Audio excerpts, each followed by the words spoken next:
नमस्कार। स्वागत है आपका स्टोरी ज्वेल में। आज सुनते हैं मुंशी प्रेमचंद की लिखी कहानी उद्धार। हिंदू समाज की वैवाहिक प्रथा इतनी दूषित, इतनी चिंताजनक, इतनी भयंकर हो गई है कि कुछ समझ में नहीं आता। उसका सुधार क्यों कर हो? बिरले ही ऐसे माता पिता होंगे जिनके 7 पुत्रों के बाद एक भी कन्या उत्पन्न हो जाए तो वह सहर्ष उसका स्वागत करें। कन्या का जन्म होते ही उसके विवाह की चिंता सिर पर सवार हो जाती है और आदमी उसी में डुबकियां खाने लगता है। अवस्था इतनी निराशमय और भयानक हो गई है कि ऐसे माता पिताओं की कमी नहीं है जो कन्या की मृत्यु पर हृदय से प्रसन्न होते हैं, मानो सिर से बाधा टली। अभी बहुत दिन नहीं गुजरे कि 1 या 2 हजार रुपए दहेज केवल बड़े घरों की बात थी। छोटी छोटी शादियां 500 से 1 हजार तक तय हो जाती थी। अब मामूली मामूली विवाह भी 3-4 हजार के नीचे तय नहीं होते।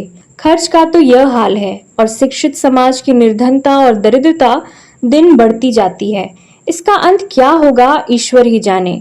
बेटे 1 दर्जन भी हो तो माता पिता को चिंता नहीं होती। वह अपने ऊपर उनके विवाह भार का अनिवार्य नहीं समझता। यह उसके लिए कंपलसरी विषय नहीं, ऑप्शनल विषय है।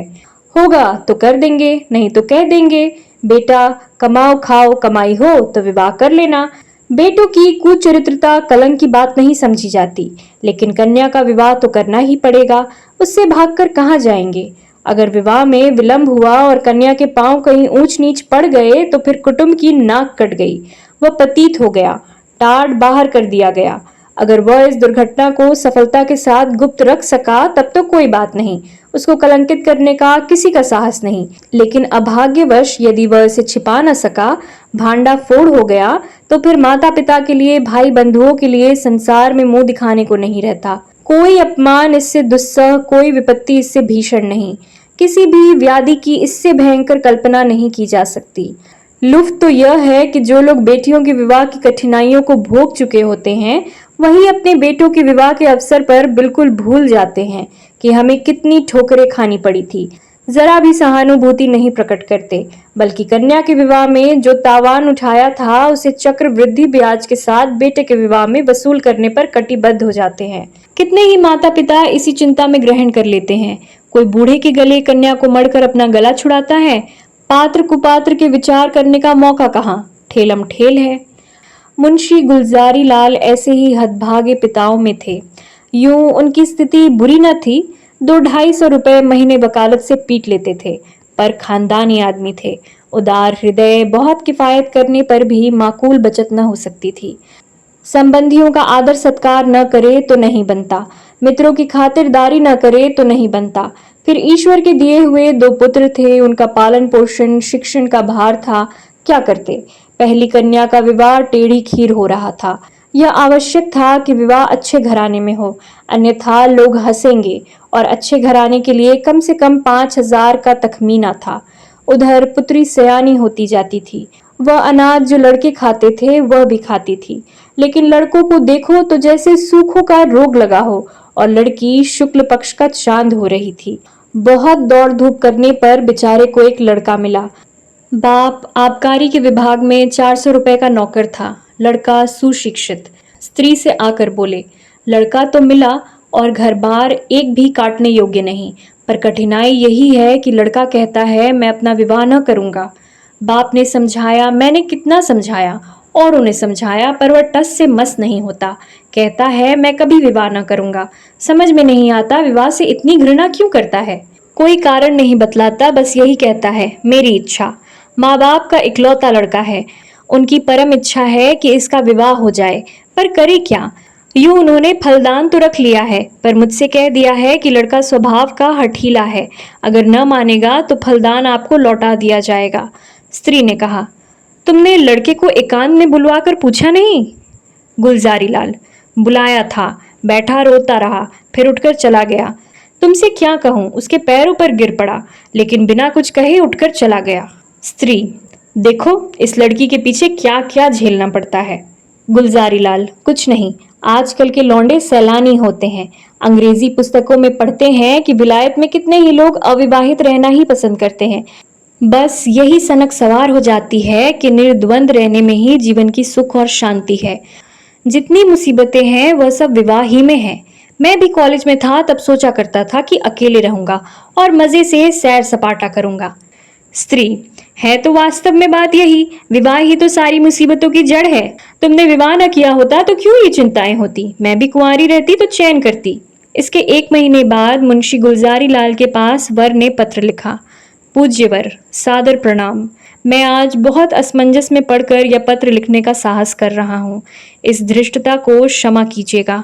आपके जाने से मेरे पिताजी और माताजी दोनों मुझ पर विवाह करने के लिए नाना प्रकार से दबाव डाल रहे हैं। माताजी रोती हैं, पिताजी नाराज होते हैं। वह समझते हैं कि मैं अपनी जिद के कारण विवाह से भागता हूँ। कदाचित उन्हें यह भी संदेह हो रहा है कि मेरा चरित्र भ्रष्ट हो गया है। मैं वास्तविक कारण बताते हुए डरता हूँ कि इन लोगों को दुख होगा और आश्चर्य नहीं कि शोक में उनके प्राणों पर ही बन जाए। इसलिए अब तक मैंने जो बात गुप्त रखी थी वह आज विवश होकर आपसे प्रकट करता हूँ और आपसे सादर निवेदन करता हूँ कि आप इसे गोपनीय समझिएगा और किसी दशा में उन लोगों के कानों में भी इसकी भनक न पड़ने दीजिएगा। जो होना है वह तो होगा, पहले ही से क्यों उन्हें शोक में डुबाऊं। मुझे 4-6 महीने से यह अनुभव हो रहा है कि मैं क्षय रोग से ग्रसित हूँ। उसके सभी लक्षण प्रकट होते जाते हैं। डॉक्टरों की भी यही राय है। यहाँ सबसे अनुभवी जो 2 डॉक्टर हैं उन दोनों ही से मैंने अपनी आरोग्य परीक्षा कराई और दोनों ही ने स्पष्ट कहा कि तुम्हें सील है। अगर माता पिता से यह कह दूं तो वह रो रो कर मर जाएंगे। जब यह निश्चय है कि मैं संसार में थोड़े ही दिनों का मेहमान हूं तो मेरे लिए विवाह की कल्पना करना भी पाप है। संभव है कि मैं विशेष प्रयत्न करके 1-2 साल जीवित रहूं, पर वह दशा भी भयंकर होगी, क्योंकि अगर कोई संतान हुई तो वह भी मेरे संस्कार से अकाल मृत्यु पाएगी और कदाचित स्त्री को भी इसी रोग राक्षस का भक्षय बनना पड़े। मेरे अविवाहित रहने से जो बीतेगी मुझ पर बीतेगी। विवाहित हो जाने से मेरे साथ और कई जीवों का नाश हो जाएगा। इसलिए आपसे मेरी प्रार्थना है कि मुझे इस बंधन में डालने के लिए आग्रह न कीजिए, अन्यथा आपको पछताना पड़ेगा। सेवक हजारीलाल। पत्र पढ़कर गुलजारी लाल ने स्त्री की ओर देखा और बोले, इस पत्र के विषय में तुम्हारा क्या विचार है? स्त्री, मुझे तो ऐसा मालूम होता है कि उसने बहाना रचा है। गुलजारी लाल, बस बस ठीक, यही मेरा भी विचार है। उसने समझा है कि बीमारी का बहाना कर दूंगा तो आप ही हट जाएंगे। असल में बीमारी कुछ नहीं, मैंने तो देखा ही था, चेहरा चमक रहा था। बीमार का मुंह छिपा नहीं रहता। स्त्री, राम नाम लेके विवाह करो, कोई किसी का भाग्य थोड़े ही पड़े बैठा है। गुलजारी लाल, यही तो मैं सोच रहा हूँ। स्त्री, न हो किसी डॉक्टर से लड़के को दिखाओ, कहीं सचमुच या बीमारी हो तो बेचारी अम्बा कहीं की न रहे। गुलजारी लाल, तुम भी पागल हो क्या?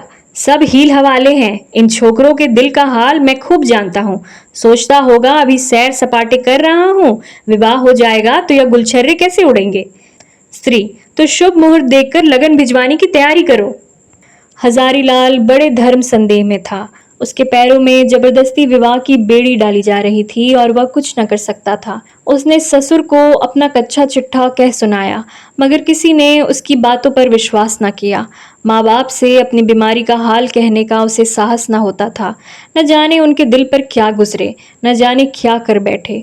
कभी सोचता किसी डॉक्टर की शहदत लेकर ससुर के पास भेज दूं, मगर फिर ध्यान आता यदि उन लोगों को उस पर भी विश्वास न आया तो। आजकल डॉक्टरों से सनद ले लेना कौन सा मुश्किल काम है। सोचेंगे किसी डॉक्टर को कुछ दे दिलाकर लिख लिया होगा। शादी के लिए इतना आग्रह हो रहा था और उधर डॉक्टरों ने स्पष्ट कह दिया था कि अगर तुमने शादी की तो तुम्हारा जीवन सूत्र और भी निर्बल हो जाएगा।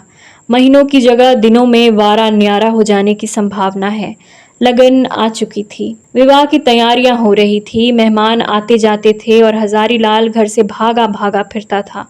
कहाँ चला जाऊं? विवाह की कल्पना ही से उसके प्राण सूख जाते थे। आह, उस अबला की क्या गति होगी? जब उसे यह बात मालूम होगी तो वह मुझे अपने मन में क्या कहेगी? कौन इस पाप का प्रायश्चित करेगा? नहीं, उस अबला पर घोर अत्याचार न करूंगा। मैं उसे वैधव्य की आग में न जलाऊंगा।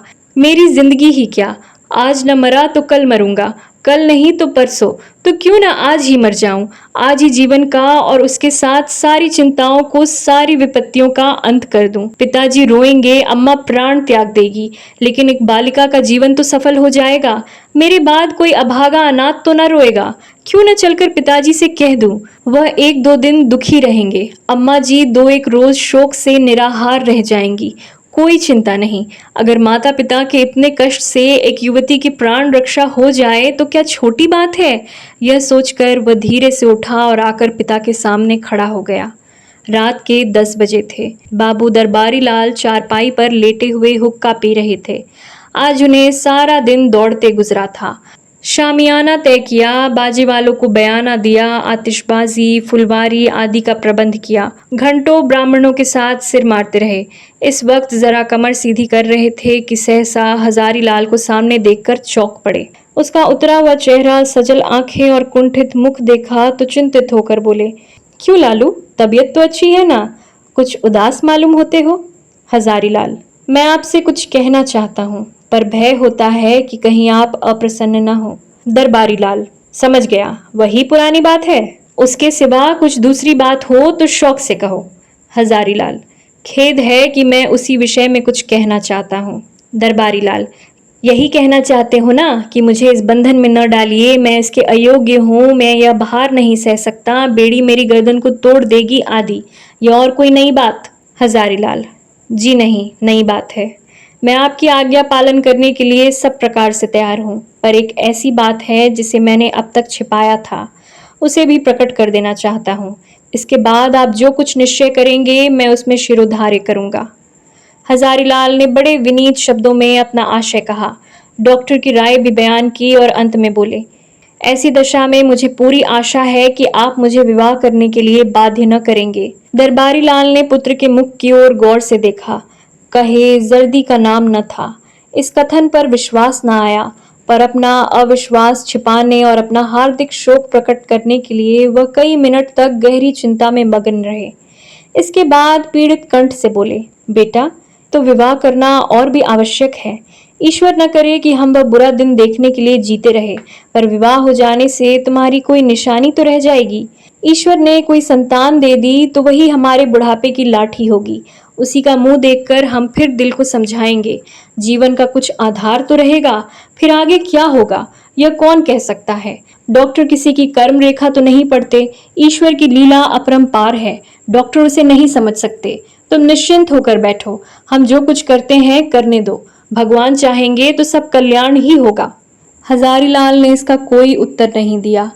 आंखें डबडबा आई, कंठावरोध के कारण मुंह तक न खोल सका। चुपके से आकर अपने कमरे में लेट गया।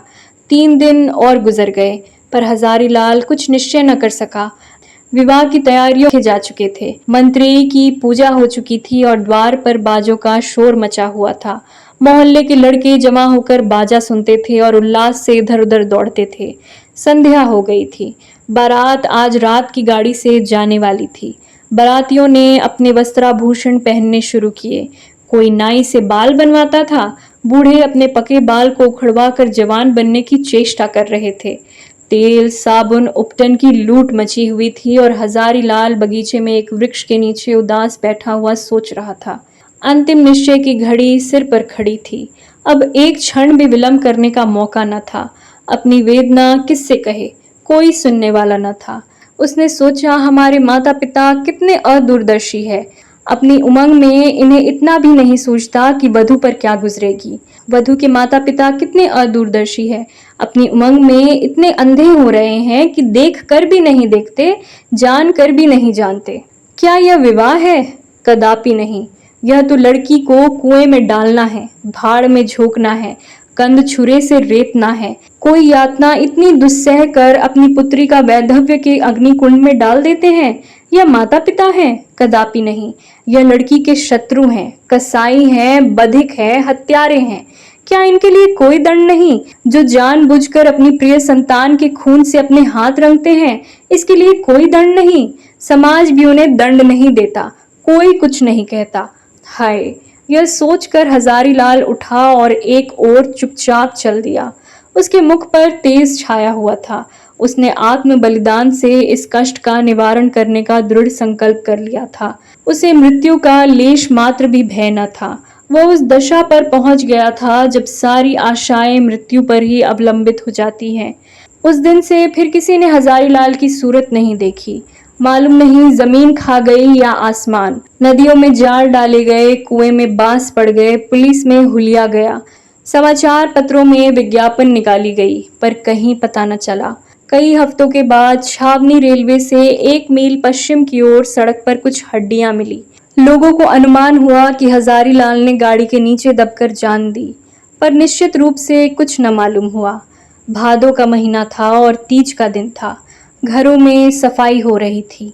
सौभाग्यवती रमणियां सुलहो श्रृंगार किए गंगा स्नान करने जा रही थी। अम्बा स्नान करके लौट आई थी और तुलसी के कच्चे चबूतरे के सामने खड़ी वंदना कर रही थी। पति गृह में उसकी यह पहली ही तीज थी। बड़ी उमंगों से व्रत रखा था। सहसा उसके पति ने अंदर आकर उसे सहस नेत्रों से देखा और बोला, मुंशी दरबारी लाल तुम्हारे कौन होते हैं? या उनके यहाँ से तुम्हारे लिए तीज पठौनी आई है, अभी डाकिया दे गया। यह कहकर उसने एक पार्सल चारपाई पर रख दिया। दरबारी लाल का नाम सुनते ही अम्बा की आंखें सजल हो गई। वो लपकी हुई आई और पार्सल स्मृतियां जीवित हो गई। हृदय में हजारीलाल के प्रति श्रद्धा का एक उद्गार सा उठ पड़ा। आह, यह उसी देवात्मा के आत्म बलिदान का पुनीत फल है कि मुझे यह दिन देखना नसीब हुआ। ईश्वर उन्हें सद्गति दे। वह आदमी नहीं, देवता थे, जिसने अपने कल्याण के निमित्त अपने प्राण तक समर्पण कर दिए। पति ने पूछा, दरबारी लाल तुम्हारे चचा हैं? अम्बा, हाँ। पति, इस पत्र में हजारी लाल का नाम लिखा है, यह कौन है? अम्बा, यह मुंशी दरबारी लाल के बेटे हैं। पति, तुम्हारे चचेरे भाई? अम्बा, नहीं, मेरे परम दयालु उद्धारक, जीवनदाता, मुझे अथाह जल में डूबने से बचाने वाले, मुझे सौभाग्य का वरदान देने वाले। पति ने इस भाव से कहा मानो कोई भूली हुई बात याद आ गई हो। आह, मैं समझ गया, वास्तव में वह मनुष्य नहीं देवता थे। अभी आप सुन रहे थे मुंशी प्रेमचंद की लिखी कहानी उद्धार।